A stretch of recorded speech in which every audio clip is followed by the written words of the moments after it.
ಬಾಲ್ಯದಿಂದ ಇಲ್ಲಿಯವರೆಗೂ ಎಲ್ಲ ನೋವು ನಲಿವಿನ ಒಳಗೂ ನಾನು ಕಂಡ ಲೋಕವೆಲ್ಲ ತಾಯಿಯೊಬ್ಬಳೇ.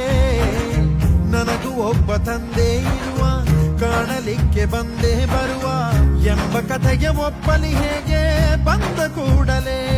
ಜೊತೆ ಬಾಳದ ಅಪ್ಪನ ದ್ವೇಷಿಸಲೇ, ಜಗ ಮೆಚ್ಚಿದ ಅವನನ್ನು ಪ್ರೀತಿಸಲೇ, ಕಣ್ಣಲ್ಲಿ ಕಣ್ಣಿಟ್ಟಾಕ್ಷಣವೇ